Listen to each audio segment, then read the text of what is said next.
Welcome back, Warriors. Back with another episode of Vigor Warriors 2 and the 1% Club. Hope you guys are doing well. I'm going to stop and make a video for a second before I drive to teach.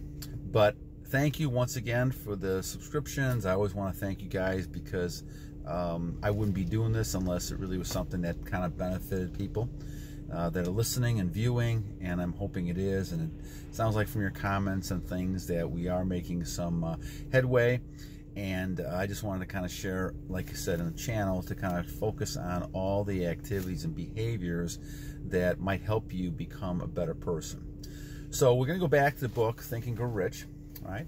And our second chapter, talking about desire.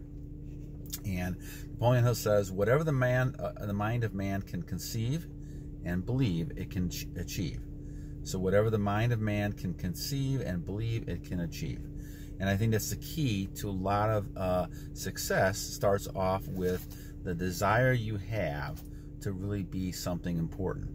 And it doesn't matter what age you're at. I mean, it hits you at 20, 30, 40, 50, 60 onwards. The desire will keep you going. No matter what happens, the desire will continue going. And so there's a great story. He talks about Edward C. Barnes, who was a person basically kind of out of luck, not doing too well, and he had a dream.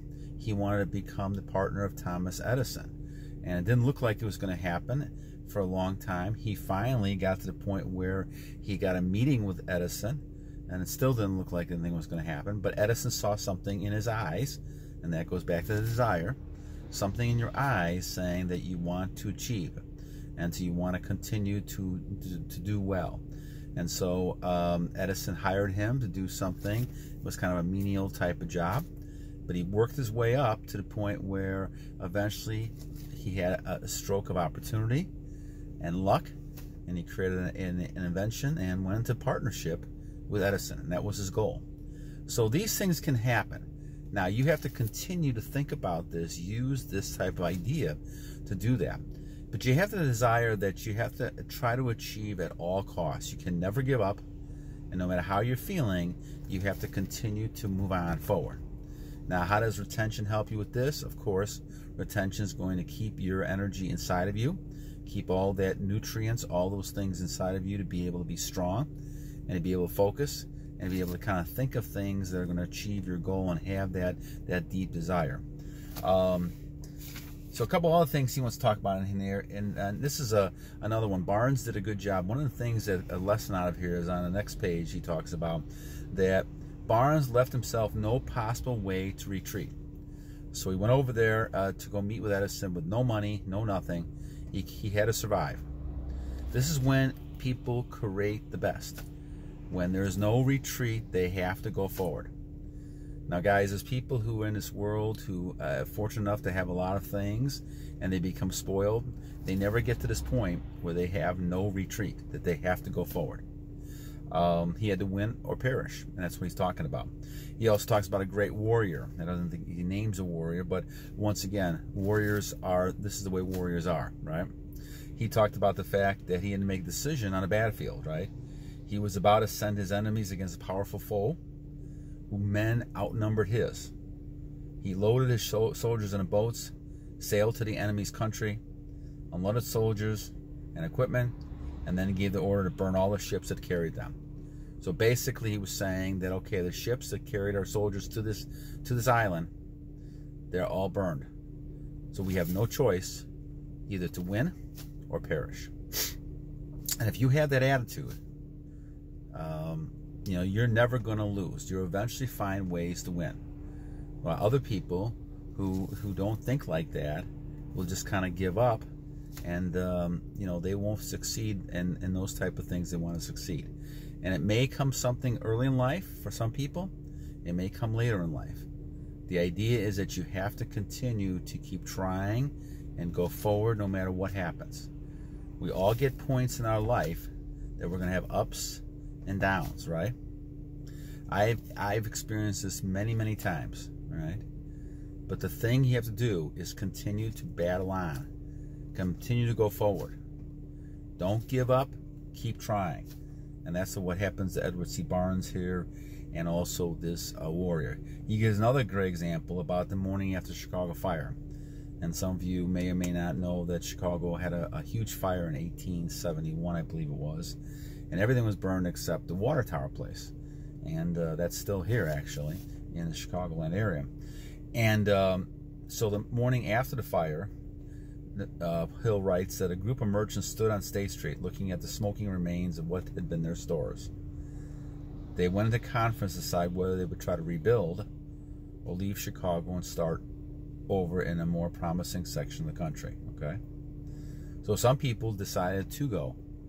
They decided to go up to Milwaukee and to go to other parts of Indiana and other things like that.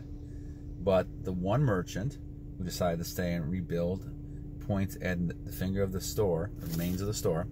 He said, "Gentlemen, on this very spot, I will build the world's greatest store, no matter how many times it may take to burn it down." And this was Marshall Field was his name. And we know we've had Marshall Fields around until recently for a long time. It was one of the greatest stores that we've had in the 19th century. Okay? So he also talked about 6 ways to actually go ahead and turn desires into gold. So let's talk about these 6. First, fix in your mind the exact amount of money you desire. So it's not good enough to just say, I want plenty of money. You have to say, I want to make $1 million by January 1st of 2022. Okay? Second, determine exactly when you intend to give in return for the money you desire. So there's no reality in something for nothing. So basically, he says you need to give something to back, and what is the skill you're going to use to make this money. Third, establish a definite date which you intend to possess this money. So as I said, January 1st, 2022. Fourth, create a definite plan for carrying out your desire, and begin at once, whether you're ready or not, to put the plan into action. So as soon as you put the plan into action, then you will start getting invigorated and motivated. Fifth, write out a clear, concise statement of the amount of money you intend to acquire. Name a time limit for its acquisition. State what you intend to give in return, and clearly describe the plan which you intend to accumulate it. So those are all kind of like a summary of the other statements, right? And then read your written statement aloud twice daily, just before retiring at night and once in the morning. So guys, this is effective whether you're talking about retention or your goal to make money. You want to kind of read it to build a habit, a visualization to how much money you want to make and how successful you want to be. And you can see the money and feel the money. I always try to carry a $100 bill that's a fake $100 bill in my pocket, just to kind of see that, you know, there's money, you know, in my wallet, and just to kind of see that there's money there, right? That you're always going to be making money. Now, there's times you're going to lose money, and there's times you're going to make money, right? You're going to be up and down. But the thing is money is like a tool. And if you're able to use it for your own type of purposes and things you want, you're going to be successful. But never believe that you're not going to be able to make money. And I always say to myself before I go to bed that I can make money will come in multiple sources, right? And in multiple ways, in multiple types of situations, right? And so I say that repeatedly at night, right? Money comes frequently, easily.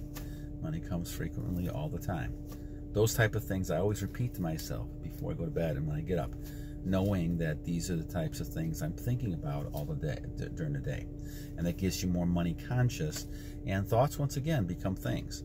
Eventually, if you keep thinking like that, you're going to see those opportunities, and they may pop out of nowhere. You never know.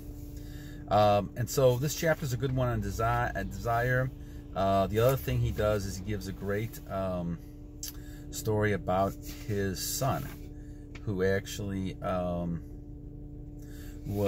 could not hear, and he was talking about the fact that he wanted to be normal, and you know, his parents, which was one of Napoleon Hill was his father, and basically kind of said to him that you know, you will be successful.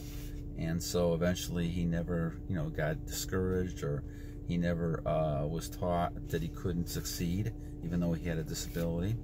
And then he actually ended up designing things for some companies that help people hear better. So he basically did all that because of that desire. So, and guys, you're going to run to a lot of people who are going to kind of stop you It's amazing to me to see a lot of people who want to stop success. They don't want to make it succeed. Those are the people, those drama queen people who are emotional energy suckers, right? They will tell you that you can't do it. They will give you all the reasons why you can't do it, yet they're not doing too much themselves, right? But they're actually going to give you some advice on why you can't succeed. And sometimes, unfortunately, it's your own family that's doing that. So you have to kind of make sure that you stay strong, stay in the purpose and the goals you're going to achieve, and keep moving forward to it. No matter what course of action happens, what's happening, you got to continue to move forward. And so a lot of times what happens is that people will criticize you. They'll make fun of you. They'll say, you know, you can't do this, you're not going to do this. And you've got to, in your mind, continue to realize and know that you can succeed. And that's where the desire comes in. And you have to think to yourself, I'm going to achieve this or perish. And that's the bottom line. So the bottom line is, I know one of my wrestlers I used to follow all the time, Stone Cold, says that the bottom line, this is the bottom line is that you can achieve anything you want to if you put your mind to it, write down some goals, write down some plans, some ideas to achieve it, and you will be successful. Do not let anyone ever stop you, whether it's your retention plan, whether it's your journey here, whether it's your journey on making money. All those type of things you can do as long as you continue in your mind to know you can do it. And no matter what obstacles put in front of you, will succeed. Will it be times, guys, that's going to be tough? Of course, you know. There's times that I've woken up and I said, man, I want to go back to bed. There's times that I've woken up and that I said, this is going bad to worse, right? You know, and a lot of times things happens in threes, and so, you know, you'll get one thing happen, another thing happen, all of a sudden it looks like the end of the line. But what happens most times is people who really are highly successful, they really become successful almost at the point where their greatest failure, and they turn it around and become successful. So when people think that this person's had it, they're not going to do it, they come back and make a success of themselves. And I think this is the attitude you have to continue to convey when things go rough and things are not going the way you want and you're having a bad day. Rise up and say, okay, this is what's happening bad. I can't change that, but what I can change is my attitude. And Epictetus said this. I always love my guy Epictetus. He basically said that it's not what happens to you, right? It's how you react to it that makes the difference. And how you react to it has to be in a positive, push forward way. And this is why I call people warriors, because just like the warriors, the war we talked about a second ago, who burnt their ships, they had no course of action. Instead of just saying, I'm going to go ahead and burn the ships, I have no course, but I have to fight or die. And I felt the same way when I played football. You're going to have to carry me off that field, because I was not going to leave that field until I did the best I could to accomplish the goal for the team. And I think you have to have that attitude, mentality-wise. You have to have the attitude that I'm going to either perish or I'm going to succeed. There's no other option. And if more people did that, we'd have a lot more success, and not as many people, you know, in depression states, anxiety, pills, all kinds of other stuff because of that. Once again, it's not what happens to you, my friends. It's how you react. And Napoleon Hill's quote again, I'll read it one more time, is that the mind, whatever the mind of man can conceive and believe, it can achieve. Until next time, warriors, move forward, battle on, and keep going.